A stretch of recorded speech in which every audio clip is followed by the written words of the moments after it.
Inuang sama arinaw Pisurang agdo Pigetarang kono Pinudin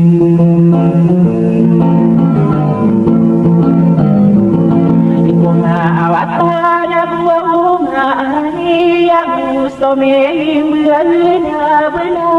wa omani yitani mai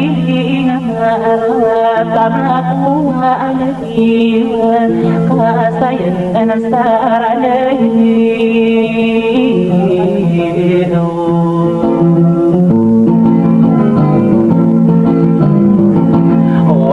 Penakiyaisan Imuguati sarapi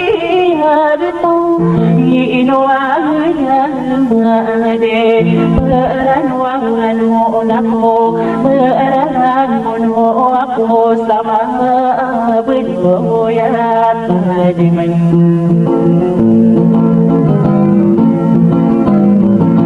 Sama awitapan Inubuy Iliwang na besadir Tawa pepekalipet Adi na pepekatadi Minta usuwang ropa aropen Adi na kalinong gawin Yami sabu pagi inawa Inaaw maharag Somagin waude Iku penakay Taman ako India Nguwi nabi Maala ikatog Ika mamatulang Bayong nasiyare Idin ako Ay di daw dito Iharapin kita Iginarubudin ko Ako kapati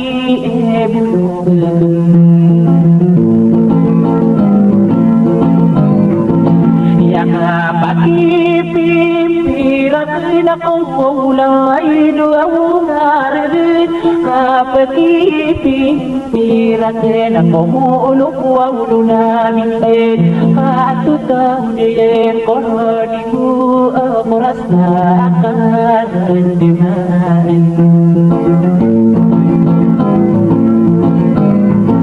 Inakuan hindi ko dinagusalayan ko iyan Ang kawakan munawin Kapag nasaya ako'y nakasama panagitan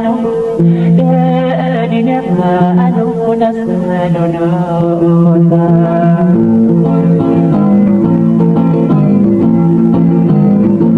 Ikaisidi ang nasira ang nayaran Di ko ang nasinisay Ang biyaw sa muraan mo Hindi na tamuwes Tara takabinan Umininasin Sa ading nga nasa kandirin Ikaisidi ang nasika Nung kaumiyasin Ang kurun Manayaw ako sa dir Na ako tangas sa sire Na umasirogkan Sa akanin ikawin Inakay man ako Kilanin ako sa kagilaw Kagiyasus na kanin Yakon na kanas Minuwiraan na kakilanin Apayusin yung ganin Inamahararas na isi Inadin nakasab pasabi Nawang ka Kawadal din na pamikir Iyakis na kawasan Inawang kanong Ay dunay inyong kanibidong bertamamu salakau timbala saka deman dua kau saka isai dia kalambu saka saka deman dire patan hidup di konde nakal di patan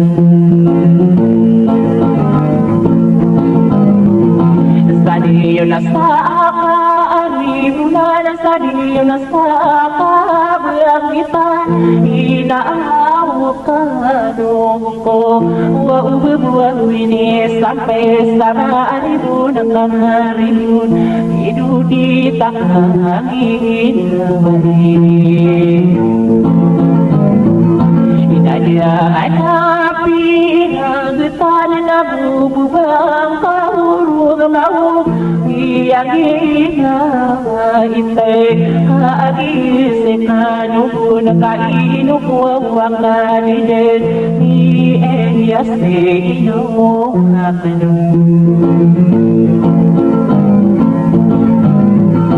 Wami yaki sila kasagi kau kanubun pikiran kaniyamin umiya sinoko imana wako sadar ay dumamuta ako sa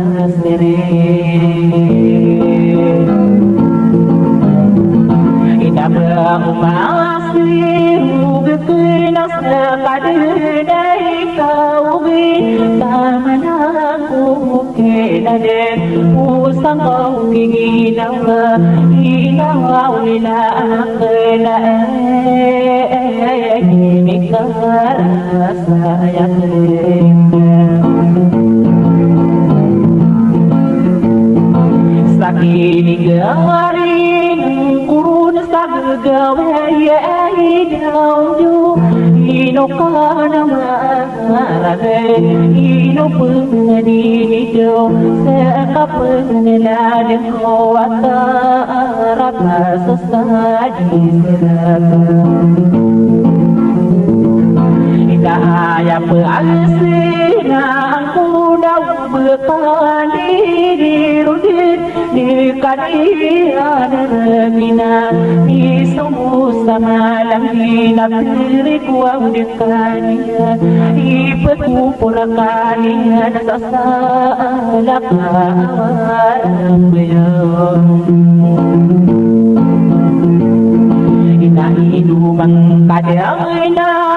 Tanaw ko karodan daagri Ang kaamatan labi Agatadir pagiri Kasmabuban sa ginawanta Iduta wadenya na pamihira